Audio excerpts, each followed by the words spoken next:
Welcome to the Bullington Capital Report, hosted by Bill Bullington. For the next hour, you'll receive information on current market conditions and trends that could affect your financial future. If you have a question for Bill, you can participate in today's program by calling 216-901-0945. That's 216-901-0WHK. You can also reach Bill by going to his website, bullingtoncapital.com. So without any additional delay, here's the host of today's program, Bill Bullington. And we're back. Like it or not. just kidding. Hey, feel free to call us today, 216-901-0945. You have any financial questions, questions about investing?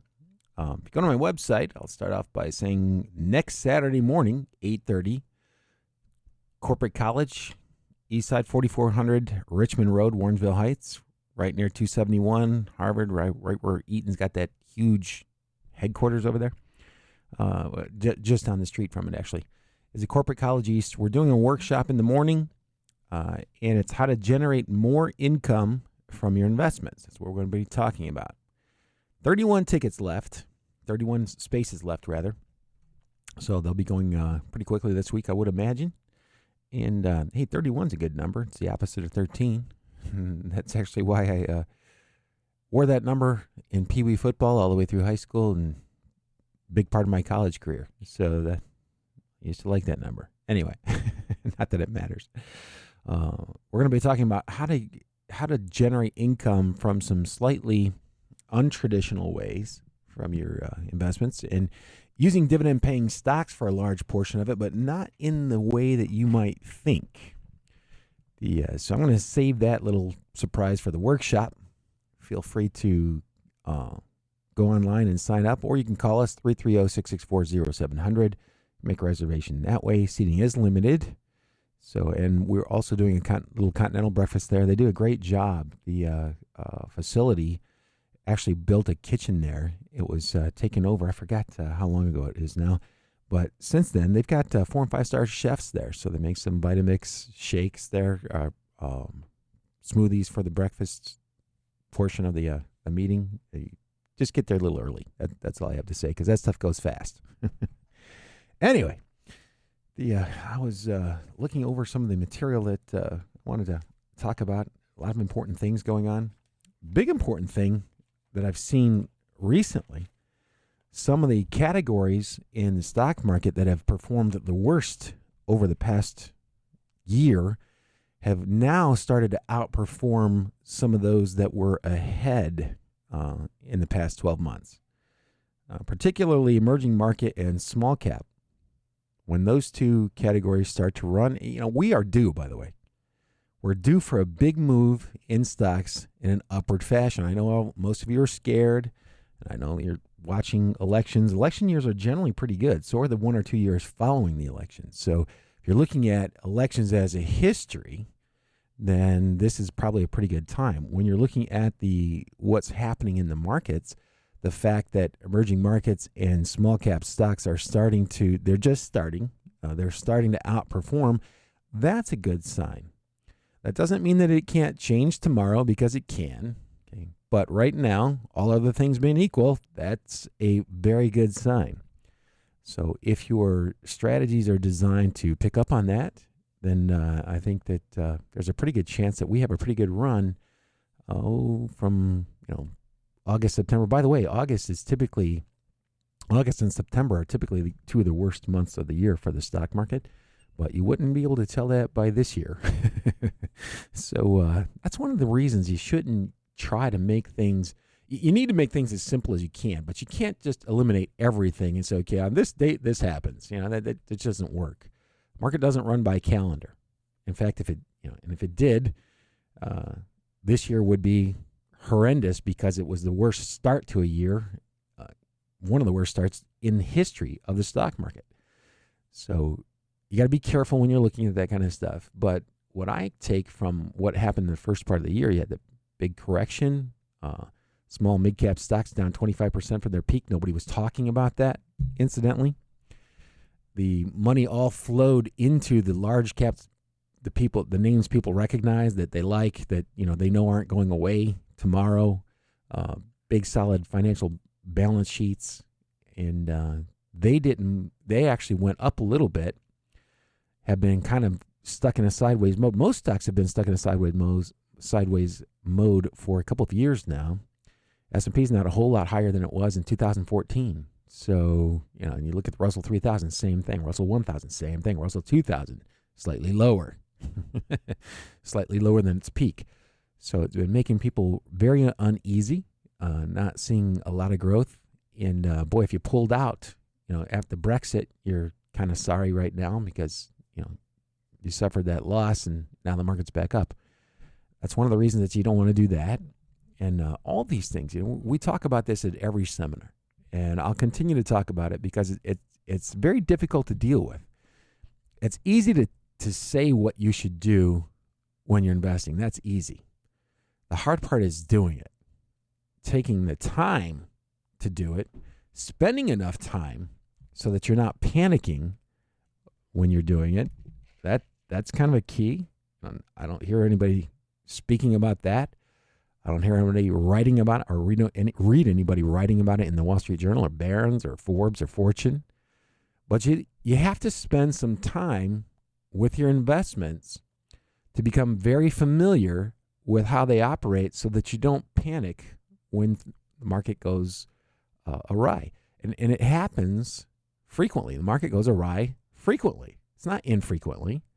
You typically, when I was growing up, you had a 10 to 15% correction every 12 to 18 months. You just didn't know exactly when it was coming or when it was going to leave and the market was going to take off. So the same things people are dealing with today are the things that our fathers and their fathers dealt with in stock markets.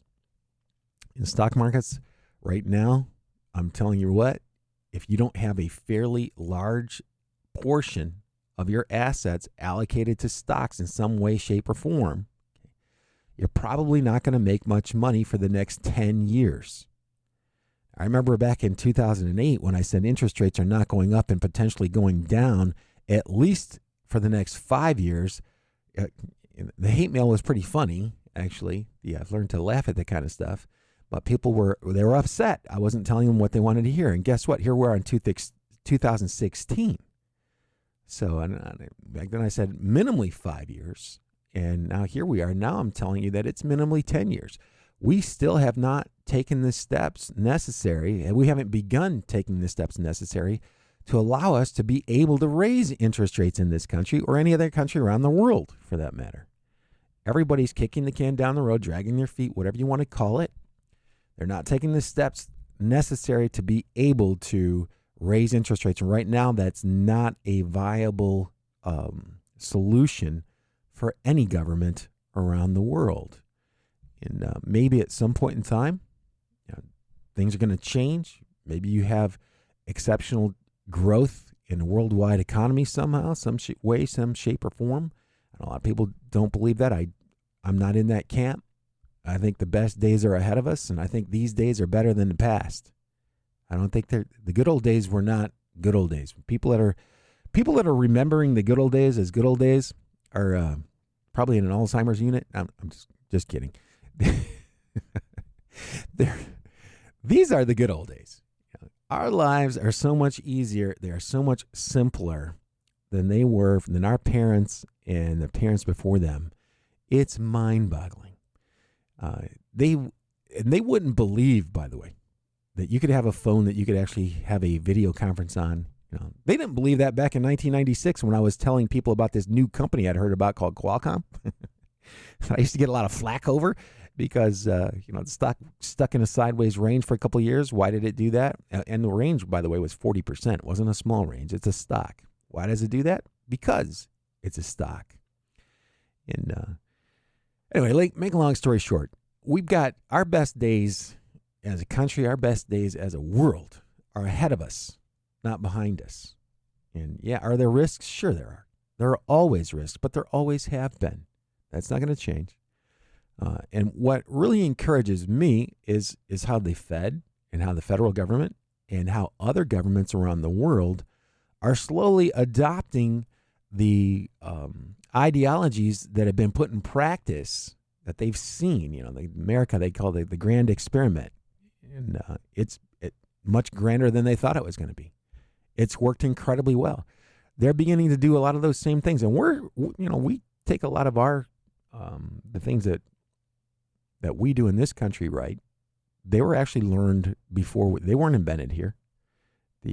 We're just copying some things that had happened a couple hundred years ago by some countries that were really successful using them. And guess what? It works. Maybe not like you want it to. In fact, I know it's not like you want it to. In fact, that's one of the things I've always had a hard time with is I just refuse to tell people what they want to hear. I'll tell you what I believe to be true, whether I think you want to hear it or not. Because a lot of it turns out to be just simple stuff that is true. And whether or not you believe those things, like a paper money, currency backed by paper, full faith and credit of the United States government is better than gold. You don't have to believe me, and you can debate till you're blue in the face. The facts are the facts. It's worked very well, and it's going to continue to work. Not like you want it to, but it works. I mean, think about this. The S&P 500, it's at 2,000, a little over 2,000. I can remember days when it was like 500.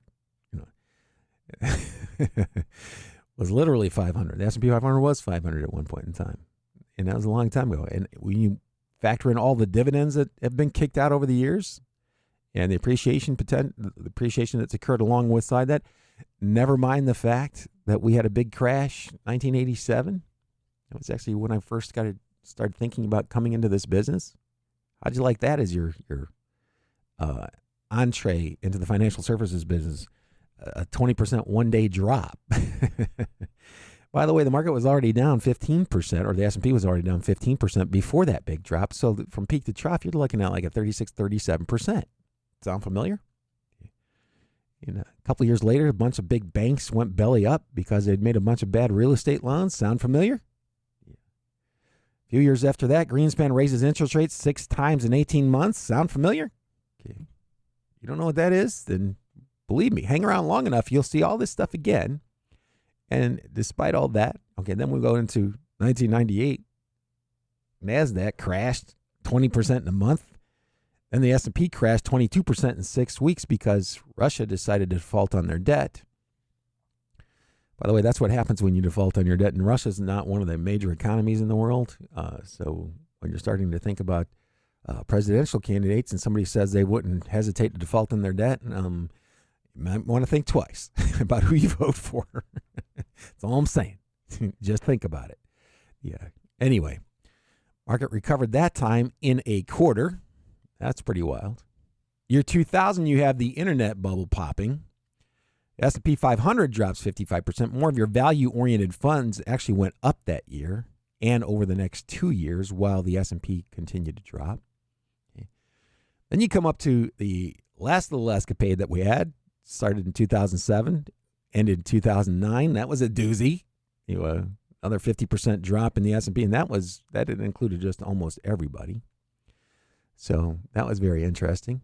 And now here we are. So through all that time period, do you know that the average return on an average mutual fund is right around 10% a year? Think about that for a second.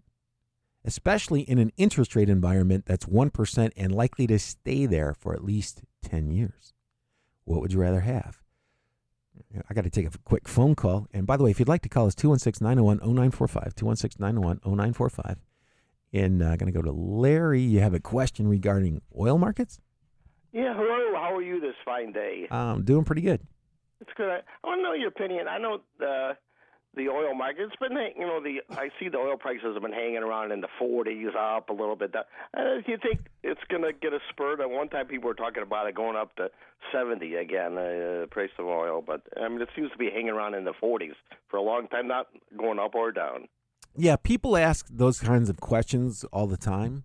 And I got to tell you, I'll come up with an answer for you as long as you'll tell me how many points the Browns are going to score in the third game next year in the fourth quarter. I can tell you probably nothing. You want to bet it? Probably won't score. Okay, then I'll tell you what the oil markets are going to do. Okay. They're going to go up and they're going to go down. Oh, yeah. Yeah. That's exactly what's going to happen. Anybody that tells you they know what the answer is doesn't really know what they're doing, or is slightly delusional.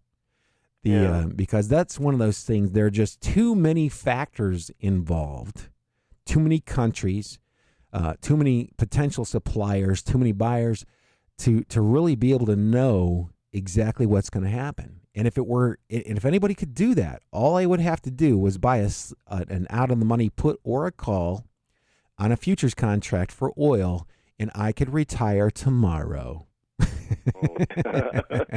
So, I don't want to retire. I like having you.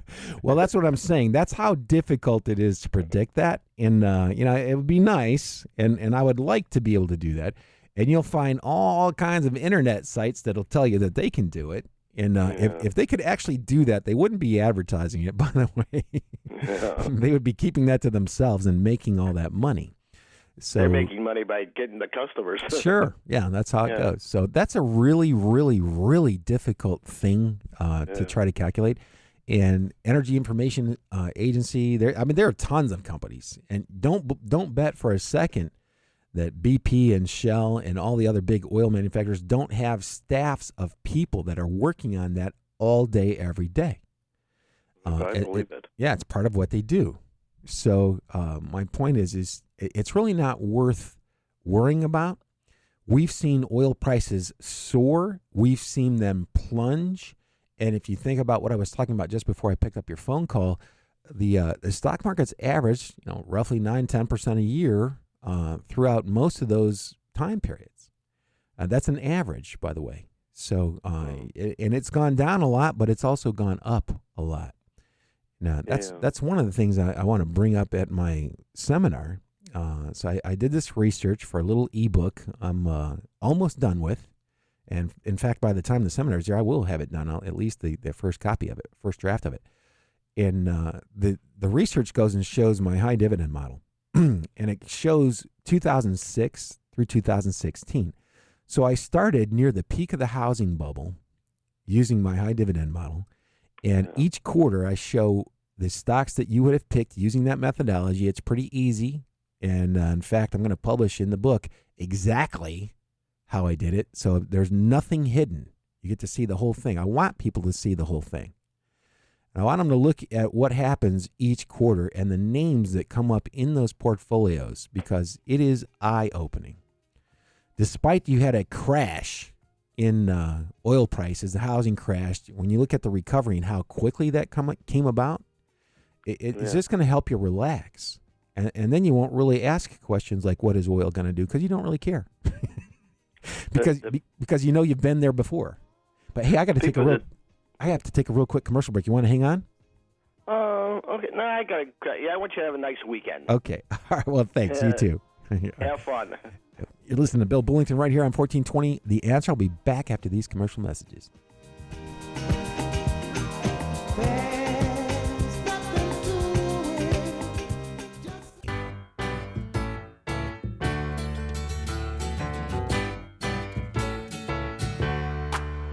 Welcome back.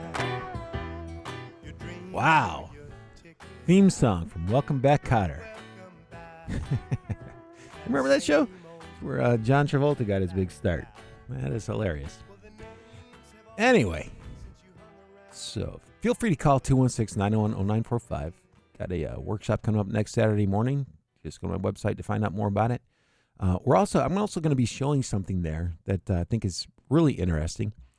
It's a piece of software. It's actually becoming really widespread in my industry because it's really good. It's a very nice package. You can put your data. I can input your data, or you can actually do it yourself. There's a function that we can make available for you to get online and do this yourself. You put in the data, your own financial data, and it shows you what the probabilities are of you being able to have a successful retirement, the retirement that you want to have. So you put your own goals in there, and you come up with them. Nobody can tell you what they are. They're yours. Okay? And it'll tell you, based on what you're doing, what the chances of you having a successful retirement. And what do we mean by that? By not running out of money before you die. That's what we mean. So, and then you can play around with a bunch of the variables. Say, for example, you decided that, I don't know, maybe you wanted a sports car. And so you put an extra $50,000 in your retirement plan for a sports car. You hit the solve button. It'll tell you whether or not you can afford to do that without taking too big of a risk to running out of money before you die.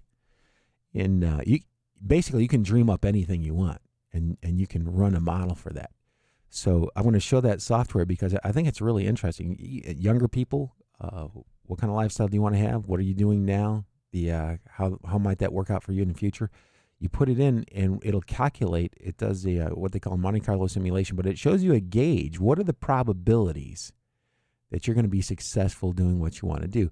And then you can play with the other variables, the inputs, how much you're saving, how much you're investing, putting away, how you're investing the money. That'll have a big impact on whether or not you're in that safe zone or the high probability zone. So I think that's really cool. We're going to bring that up and show everybody. It's a software as a service. We subscribe to it, so it's online. I can take it anywhere. I have my software or my laptop. And I'm going to start using this with all my clients because I think it's really nice. It's nice to see what your chances of success are. And this is one of the things I wanted to point out about all financial plans on today's show, was that when you put a plan in place, first of all, it doesn't have to be complicated to be effective. In fact, your simpler plans have a better chance of working out. But that plan is kind of a living and breathing thing. It's something that you should revisit probably at least once a year.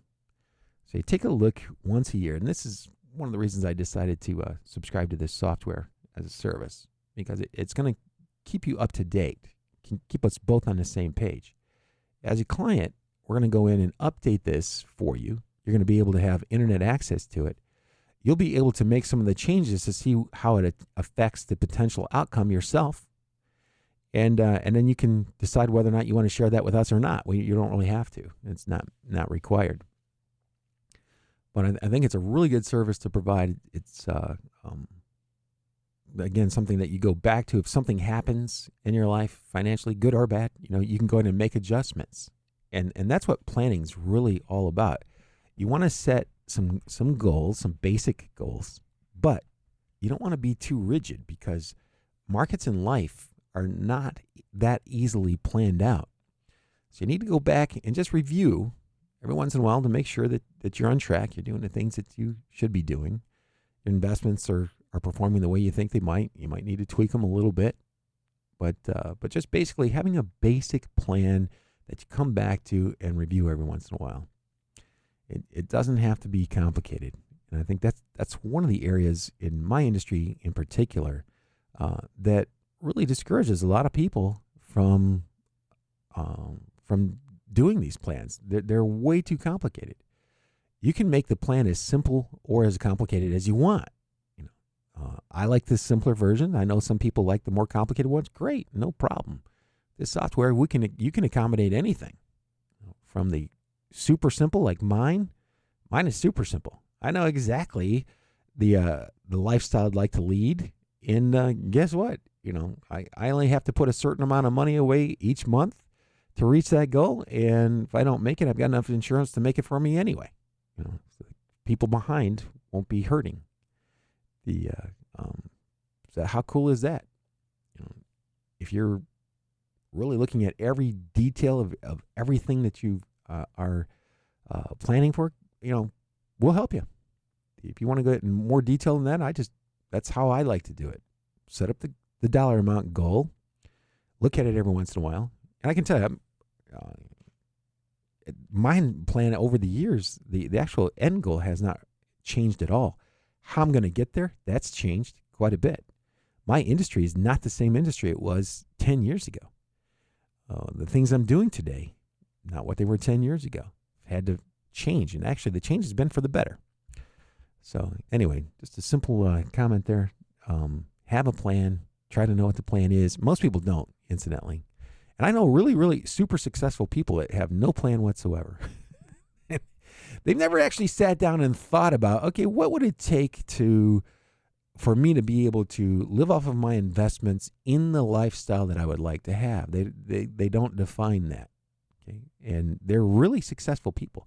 Some of them are in their late 60s, and they still haven't stopped to think about, what am I going to do when I don't feel like going into work anymore? How am I going to live? What kind of income would I like to have? So those are conversations that you should probably be having with yourself and your spouse and maybe your financial advisor, because there is I think that's kind of funny too. People will come in, and a lot of people are really hesitant to open up and talk about that kind of stuff, which makes it incredibly difficult to help them out in that fashion. Yeah, because like going to the doctor and saying, "Doctor, fix me." Well, what's wrong? Well, I won't tell you. You got to guess.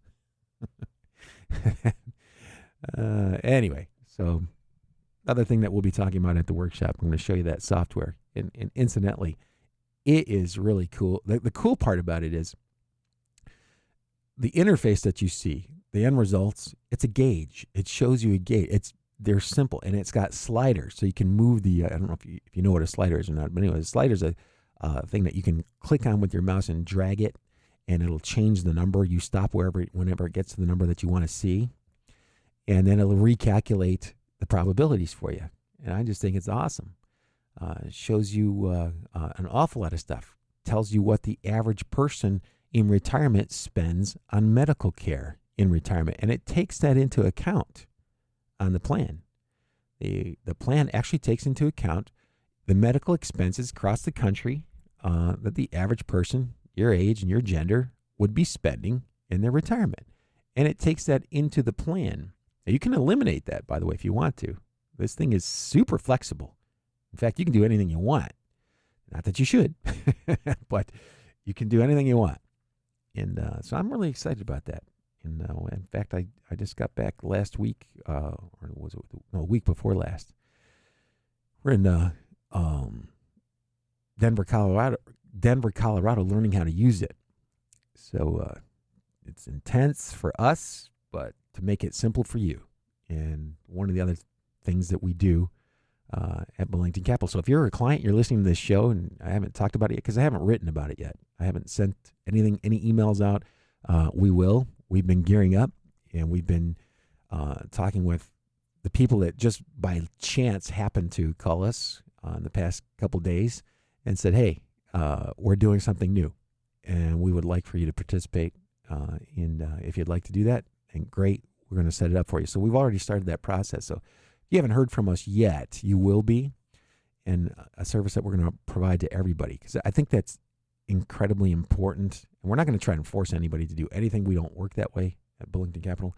But I think it's good to know what the probabilities are of whatever you're doing, of the probabilities of success, which we define as not running out of money one day. That's what we consider successful. I've got a legacy goal. I would like to leave X number of dollars behind. That's part of my plan. Okay. So, but a lot of people don't have that goal. Like, I don't want to leave any money to anybody. They don't have any kids. They never got married. Fine. That's great. And in that case, maybe you don't want to live, and you don't have, and they're going to leave whatever they've got. They're going to leave to charity. Okay. So we have a couple clients like that. And so they really just want to know how much lifestyle they can afford, without running the risk of running out of cash. Okay. So again, that's going to be part of what we're talking about at the workshop. And that goes right down to generating income from your investments. And you've got an investment portfolio. It's probably going to have a fairly significant amount invested in stocks, unless unless you've got more than $10 million. At $10 million, you can invest in a 1% CD, and you got $100,000 of income. If you got $5 million, that gives you $50,000 of income. And if you can live on $50,000 and you got $5 million, you can put all your money in CDs. If you don't have $5 million or you can't live on $50,000, you almost have no choice other than to look to stocks. That's where dividend-paying stocks come in. I think the MLPs that we've been talking about, I even wrote to my clients about, still a good deal.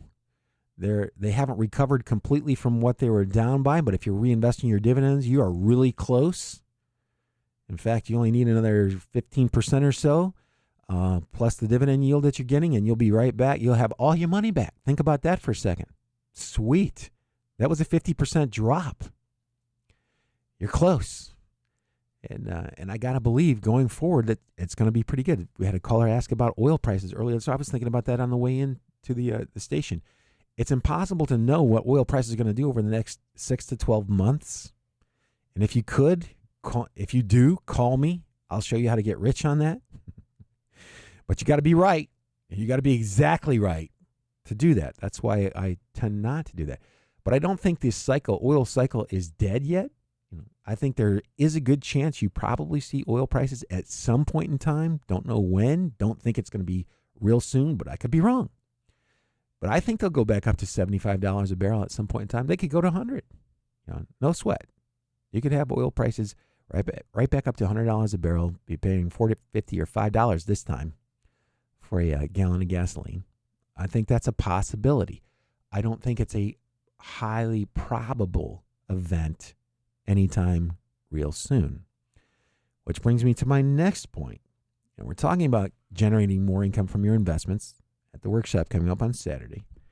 And I just wanted to mention that I'm seeing a lot of plans by some of the big firms, the huge firms, and these guys are bowing to the public's desire to generate interest income and dividend income, and they're going into asset classes that the public doesn't understand, and I think that's probably going to turn out badly at some point in time, if I can borrow a word from Donald Trump. Badly. Anyway, I don't think that's going to work out well in the future. What they're doing is they're taking bank loans and they're buying these loans from the banks and packaging them and putting them in products. Now, when people hear bank loan, they automatically think of bank and, oh, that's safe. Yeah, well, maybe not. You heard of, you saw how many banks went bankrupt during the big meltdown. Now, these bank loan products, those are loans that the bank owns that they've sold to these fund companies. The bank's not guaranteeing those loans. Those are loans are guaranteed by the companies that took out the loans. So if those companies go bad, those bank loan portfolios are going to lose money. So that's the first thing I've seen. I've seen a ton of product like that. You got to be really careful with that. The next product I'm seeing a lot of are bonds, and they have the word government in them. What they don't tell you is that they're foreign government. They're bonds backed by governments. Remember what happened in Greece? That happens a lot. Spain, it happens a lot. Ireland, that happens a lot. So if you're buying bonds, government bonds, but the bonds are foreign governments, and it's the ones that are really killing me are the emerging market bonds. Now, maybe that works out, but the risk is incredibly high, especially when you're only getting about a 3% return. That's not a big enough return to be taking on that type of risk, in my opinion. So, and I see a lot of that, and it's being sold to people who don't know better. And that's the problem. In fact, a lot of the younger reps or even older reps don't really understand the dynamics behind those products that are selling them. So I'm going to give them the benefit of the doubt. If they understood them, they would not be okay putting those into portfolios of people that are retired. That's my big rub. And it ruffles my feathers to see somebody come into my office who's 65 or 70 years old, and they've got a bunch of bonds that are invested in Japan, in Brazil, in Russia, extremely volatile, and they don't know why their share prices keep going up. These are government-backed bonds, yeah, but the governments are foreign governments. They're not U.S. governments. Oh, really? And the fact that you've got currency moves. So not only do you have the credit risk involved with the government if they decide to vote in there, you have currency risk on top of interest rate risk. Those are riskier than stocks by far. And they're being sold to the general public. That is a bad idea. So anyway, I'm going to show you some alternatives to that next Saturday morning, and then we'll talk about it some future radio shows. But there are some alternatives out there that I think are pretty good, especially compared to the risk that you're taking with those types of products. And again, they're being pushed on people. Another type of product that's being pushed, there are these things called equity indexed annuities. I'm not a big fan. I haven't seen a good. Originally, I was a big fan. The original contracts are better than the contracts that are being sold today. We'll talk about that when we come back from these commercial breaks. You're listening to Bill Bullington right here on 1420 The Answer. Stay tuned. That was wrong, and I learned how to get along, and so you're back from outer space. I just walked in to find you here with that sad look upon your face. I should have changed that stupid lock.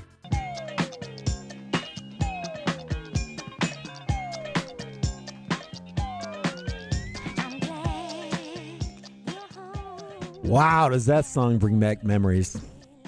You remember that song, You Can Ring My Bell? That's what we used to laugh about when we were playing football back in those days, getting your bell rung. Now you get sued for that stuff. Just kidding. Anyway, hey, I did want to talk about one last thing before during this last segment. And by the way, you can call in 216-901-0945 if you have any questions. You can also email me, bill@bullingtoncapital.com. You can go to my website. There's a contact us form page there. If you have a question, you can just jot it down, send it that way, and you can sign up for that seminar there. So what I wanted to spend the last few minutes talking about is that, there are lots of variable annuities out there, and some of them are actually very good. And I talked a little bit right before the commercial break about equity indexed annuities and how those products, they started off as being very good products, and they've changed over the years. The costs associated with running them have gone up significantly. The costs with variable annuities have gone up significantly. Now, if you have one of the older contracts, they're still bound by that. Your insurance company is bound by that. They can't just automatically raise your prices in most instances. Some of them they could. They were smart enough to make the contract flexible enough to increase the fees without having to go back and apply to each state's insurance department and big mess. Anyway, so we've got a service. We use variable annuities, but they're no load and they're extremely low expense ratio. If you have a variable annuity that you're not happy with, you might want to call us. We'll look at it. We'll take it apart piece by piece. We'll make the comparisons to see if you've got something that might make more sense to you to get into a lower fee product, and we can either manage it for you. You can manage it yourself. We don't believe in pressure at Bullington Capital. We're not low pressure. We're no pressure. So it's a free service. We'll take a look at your annuity, give you an idea of what your options might be on that particular contract. In some cases, like some people have a death benefit built in, and the death benefit's higher than the cash surrender value because their investments haven't performed very well. Okay, well, there is a way of keeping that death benefit with a lot of those contracts and getting your money out of the contract at the same time. So again, feel free to give us a call, reach out. I will be talking about that at the workshop as well. It's not that difficult. Right now, I'm going to go to the phones. I got Jerry in Mayfield Heights. Jerry, how you doing? Good morning, William. Got a question. If you could take a look at a stock by the name of Qualis. It's QLYS. It's been getting some movement lately. I think it could be a momentum stock. It also has a very nice balance sheet, a lot of cash, very little debt. I was wondering what your 30-second or 60-second test might, what it might read on this company. I think it looks pretty solid, but I'd prefer to have a professional look at it. Yeah, in fact, it's funny. I'm rewriting. The 60-second test was up. It's been published, and I use something slightly different than that because I've been doing it for so long. It's a little easier for me to look at a company's price-to-sales ratio and compare it to other companies in the industry, and even to compare it to its own history. And that's a good step, I feel like, for most people is a very good step. And so I'm about halfway done with that little ebook.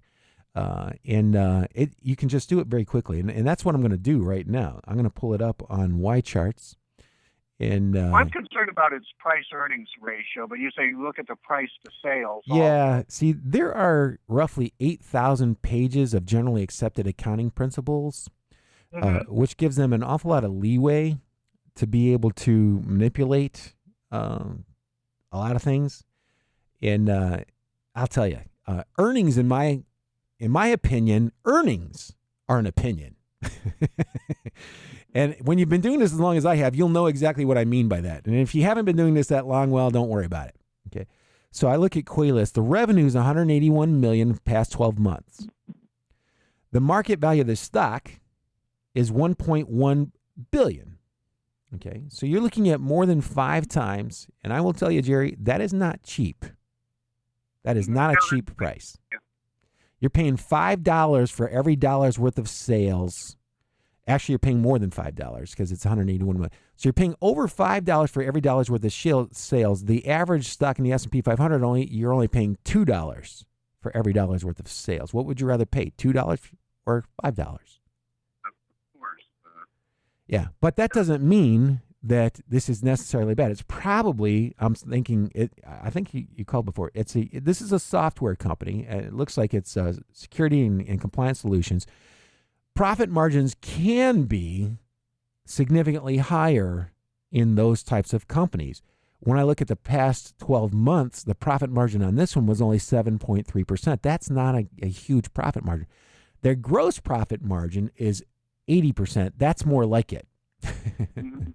That's more like it. So under that condition, I'd say just the 30-second test, I'm not super enthused about this because of it's selling for more than 5 times their annual revenues. And that is at the high end of the range for companies that do what they do. That does not mean that it can't go higher because it's still a stock. And stocks can and will do anything.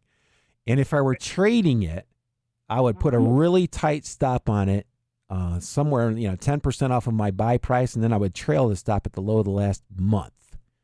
Okay, so if I were trading it, if I liked it that much, that's how I would approach that. I see. How about the fact that it has little or no debt? Who cares? It's selling for 5 times their annual sales. Okay, that doesn't mitigate it at all. Yeah. Yep. Yeah, that's like, do you want to drop from a 10-story building or from a 1,000-story building? It's dead either way, right? No. But okay, yeah. One question, if I may. Sure. If I would want to bet that oil is going to come down more, I think it's currently, obviously, a myriad of pricing, but it's around $40. Which one? How could I make a bet or a gamble that without risking any more than the capital involved? For example, I don't need margin calls, this and that. If I just say, okay, I figured oil's going to fall. Okay, that's a tough one. I would probably just short the stock and then buy a call. That's probably going to be one of your cheapest ways of doing that. Well, I'm talking about the commodity. Oh, same thing. You could short the underlying and then buy a call to protect yourself. Okay. It's still going to be kind of expensive because the insurance premiums, the premiums that they've been charging for the volatility of, everything has gone up over the past year or so. But your question was, what's the best way? In my opinion, that's the best way. Not that I would actually do that, because I don't like doing that, because you're going to have to get that right. Now, not only do you have to get the direction right, but you got to get the timing right, because that call is going to expire. Right. Well, what I'm considering, you're not doing it with actual capital. I'm just out of curiosity. What would happen if that's it? Put it on, pencil it in, and see where it is 6 months. It's more or less just a mental like. Okay. All right. Yeah. Well, that would be what I would do. I would take a look at the underlying, find out what the margin requirements are for the commodity, sell it short, look at the option premium, buy a put on it, and you could track it through like that. If you're right, you would actually make up a lot of money. If you're wrong, you only lose the amount out of pocket for the call premium plus the distance between the strike price and the call. I know that's really, for most people, I just lost everybody, but actually, that's something that I could, if you want to call in the office, I could tell you how to look that up. Okay, that sounds good. Thank you, Bill. All right, have a good weekend. Yeah, bye-bye. Thanks. And is this my friend Daryl? Bill, you're sounding terrific as usual. Oh, thanks. That's the Top of the. pardon I'm me. going to say top of the forenoon to you. Top of the forenoon. There's a term you haven't heard in a while. The forenoon. Yeah, actually, I don't think I've ever heard that one. I must be under a rock someplace. Yeah. All my Amish friends refer to the time between 10 a.m. and noon as the forenoon. Oh, that's interesting. That's pretty cool. Yeah. So a little bit of trivia there. Yeah. Hey, I was gonna ask you about your thoughts about high dividend versus momentum versus pipeline at the moment, and what your thoughts are for the immediate future. Yep. Well, I'm holding all of them. Momentum's actually kicked back into gear here over the past few weeks, and it's up a lot in the last few weeks. So that's an encouraging sign. Normally, that will precede the economy picking up steam. Now, it could be a head fake. That's the one of the banes to the existence of the trend follower are the head fakes. Something starts moving enough to get your attention, to get you to commit some money to it, and then it turns around and changes direction. And so that's investing is not easy psychologically. That's for sure. Yeah, you don't have to have a lot of intelligence to do it. And actually, I think some of the slightly less intelligent people end up doing better than a lot of the more intelligent people, because it really just takes stamina. Knowing what to do is not that difficult. Doing it is another story altogether. So it's the future is for the tortoise and not the hare. Well, no, that's not what I'm saying. I'm saying that you can be really successful being a trend follower, and you can be really successful being a value person, but you're probably not going to perform well at the same times. They don't perform well at the same times. If the I should take that back. If the entire stock market is going, say, go back to 2000, I think it was 2012 or 2013, one of those years. The momentum strategy net of fees was up 46% in one 12-month time period. Okay, but the S&P was up 30. High dividend model was up about 30. ETF model was up about 32, 33. Okay, so in that environment, almost every strategy did well because you were coming out of recession. It looked like the economic growth had been accelerating, and it was accelerating at that point in time. And when the GDP growth is accelerating, that's when the momentum players come in high gear. Now, they will come in and out when they think that it's coming out, like they're coming in right now. Momentum players are stepping up to the plate again. They're putting more money into those strategies. I can tell because those funds are doing better. Now, they may reverse it and head right back out again if something shows up that they don't like. So, anyway, Darryl, I'm sorry I got to let you go because it's the end of the show. But, hey, thanks for listening, everybody. Have a good week, good investing, good luck. This is Bill Bullington. I'm here every Saturday morning from 11 to noon on 1420 The Answer. You just caught another episode of the Bullington Capital Report, broadcasting every Saturday morning at 11 a.m. on AM 1420 The Answer. If you have a question and would like to speak to Bill personally, you can call him at 330-664-0700. That's 330-664-0700. Or contact him through his website, bullingtoncapital.com. That's bullingtoncapital.com. Past performance may not be indicative of future results. Therefore, no current or prospective client should assume that the future performance of any specific investment strategy, including the investments and/or investment strategies recommended and/or purchased by advisor, or product made reference to directly or indirectly, will be profitable. Different types of investment involve varying degrees of risk, and there can be no assurance that any specific investment will either be suitable or profitable for a client's investment portfolio. No client or prospective client should assume that any information presented serves as the receipt of or substitute for personalized investment advice from the advisor or any other investment professional. The preceding program has been paid for by Bullington Capital Management, LLC.